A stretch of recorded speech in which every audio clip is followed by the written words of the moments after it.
Thank you so much for agreeing to come on and chat about your experience. I'm sure this is going to help a lot of other people with IBS. Thanks very much. No, thank you, because it's not easy to share this. So I'm just going to ask you a few questions just so other people can get sort of a general overview about the program, what to expect, and from someone who's actually done it rather than me. So just first question is, can you just tell us roughly what was life like before you started the Take Control program? So as I mentioned before we start the call, feel free to share as much or as little as you feel comfortable with. Yeah, perfect.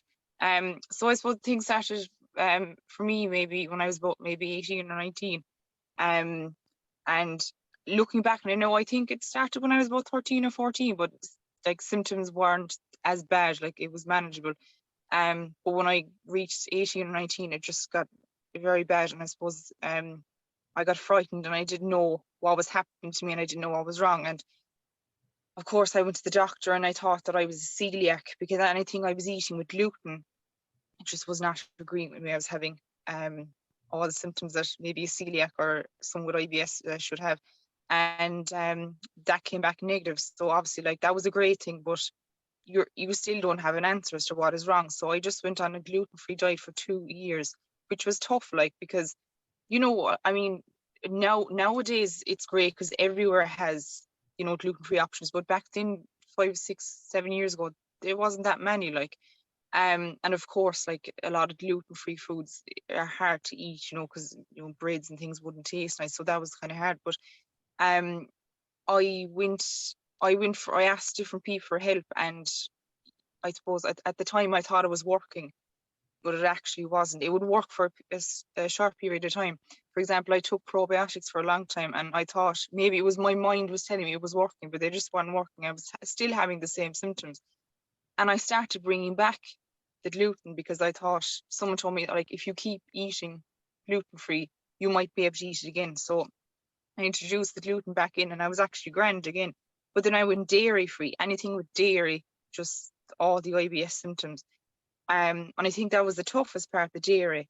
Um, but then again, I brought it back in, and I was able to eat it, and it was just going on, and like my whole lifestyle, it was crazy. Like I could be in college and I'd be inside in a lecture, and I'd have to come home. I'd have to go to bed. I'd like so sick, cramps, all the symptoms we want to mention.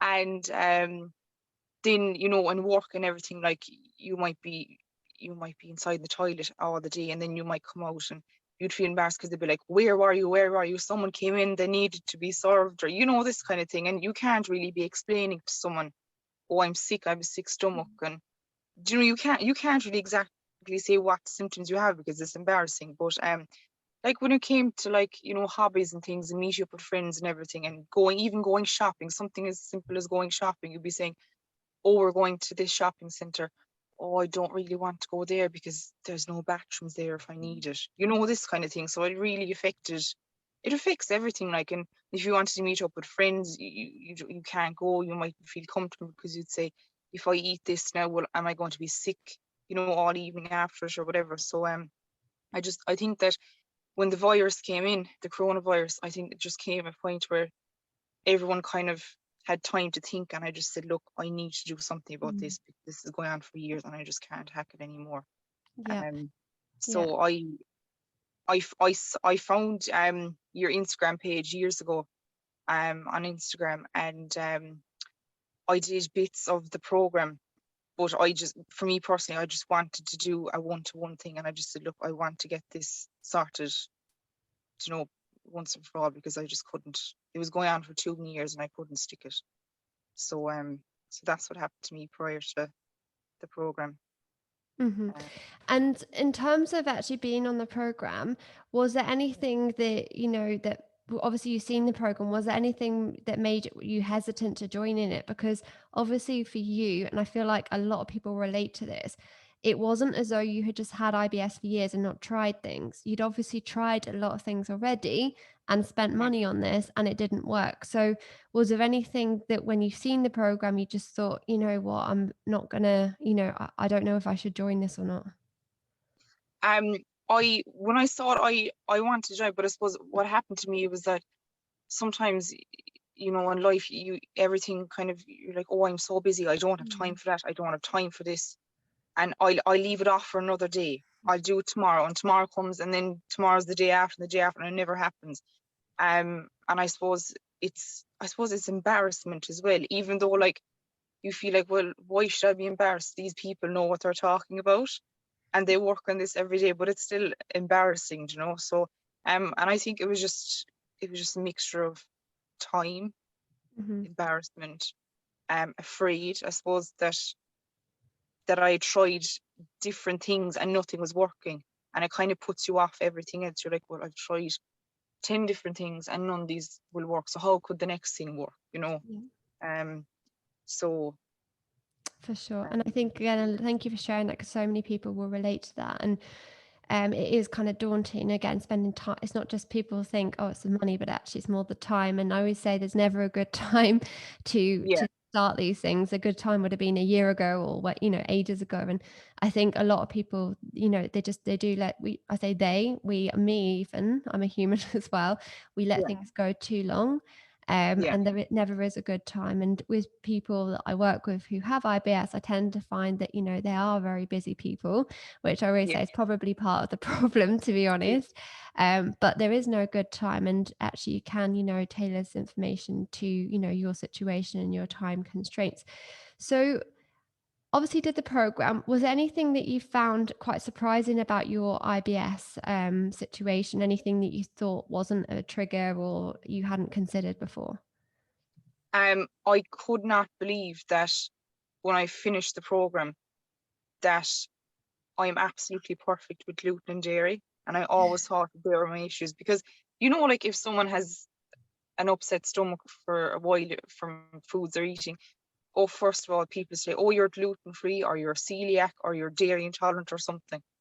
But that's not, obviously, like in my case, it proves that that's not always the case. And it's fruits and veggies are my issue, which is, it's tough because I love fruit and veg. I know fruit and veg, but at the same time, I think it's actually easier because I feel like if there's fruit or veg in something, for example, if you were eating a scone or something, you Mm, can pick out the raisins. Do you know, things like where you can't take gluten out of something, you can't pick it out, you can't pick out dairy. mm, So I suppose in my case it was, I mean, that's not always the case for everyone. You know, some people are genuinely, they can't eat gluten, they can't eat dairy, you know, but in my case it was fruit and vegetables. So that really shocked me. But I'm glad that I finally have the answer um surrounding that. definitely. Definitely. And yeah, and again, everyone blames dairy and gluten. And if it was that easy, I probably wouldn't have a job. So I Yeah, think it's really complicated. And the fruits and yeah, vegetables, as you said, and actually what you're talking about there is having intolerances rather than an allergy or something, or celiac, exactly. where, Exactly. I've got celiac as well. I'm blessed with both. And you can't just like scrape a bit of gluten off it and then eat the food because you Yeah. would be really sick. So it's about finding those intolerance levels, which is really, really important. So Mhm, obviously you talked quite a lot about how IBS impacted your life before. What's mhm. life like now? How has it changed for you? It's brilliant. It's like, if I'm meeting up with friends for shopping, yeah, no problem. That's fine. Wherever we're going, do not worry about, being sick or anything. Same with not going on. Well, obviously there has been no nights out, with the virus. Every place has been shut down. But you know what we'll say, going out for meals or anything with friends and things. Not one bit worried. And I'm just way more confident now. Mm, Surrounding foods. Because before, like, I would might come home and eat my dinners in the evenings and be like, am I going to be sick in the morning or not? Whereas now I'm like, I know now I'm going to be absolutely perfect for the week. I'm back wearing clothes, I suppose, that I kind of put to the back of the wardrobe for a long time. Um, because my stomach was just so swollen for a long mm. time. And I think my stomach has actually recovered now. It's kind of in a state of shock. It's like, what's happening? I'm not getting any foods anymore. That doesn't agree with me. So Bless you. so yeah, no, that's, so I suppose, yeah, that's a great thing. Yeah, it's just, and I suppose the confidence around foods too, and to know, and the knowledge around the foods that I can and can't eat. And I suppose I'm still, even since the program, I'm still doing random tests myself. Mm. we'd say introducing a random food, and then I'd say, oh no, hold back on that. No, I was sick this morning, whatever. So it's great. Like, and I think when you're more confident surrounding that as well, your stress levels go down. Like, everyone is going to get stressed about different things. Mm. And of course with women as well, like every month you're going to have maybe certain symptoms around your monthlies, but outside of that, everything is like all symptoms have come down to practically nothing. That's Um, amazing. so it's brilliant. Like, Yeah. and it's just the worry of it as well. As I said, when you're in work and things, the last thing you need when you're dealing with people is, oh God, I need to come out of this meeting. I need to go to the toilet. This kind of thing. Yeah. So at least that's all stopped now, which is great. Yeah, Um, it's things that so it's maybe other nice. people don't realize, it's the simple things other people Yeah, take for granted actually yeah, makes a big difference when you just get that control. And I think confidence, as you said, is really key. And just one thing I pick up on there, and which is really good, it means you've been a good student, is that you're continuing to reintroduce foods, that's because it. that's Yeah, what we always encourage. Because as your stress yeah, goes down and you continue the good lifestyle measures, your gut will become less sensitive. So you will be able to that's it. manage, as Yeah, you're trialing new foods over time. So yeah. that's fantastic, Heather. Thank you so much. Is there anything else at all that you wanted to add at all? I suppose one thing I've learned since doing the program is that, obviously I mentioned that before, and years ago when I had it, I would never mention to anyone that I had this sort of, I suppose, stomach issue or ailment or whatever you want to call it. Mm. Um, and now since doing the program, I've been saying to people, look, I have this. This is the way I am. We're all human. And the amount of people, it actually shocked me. They've said to me, oh my God, I actually have that problem as well.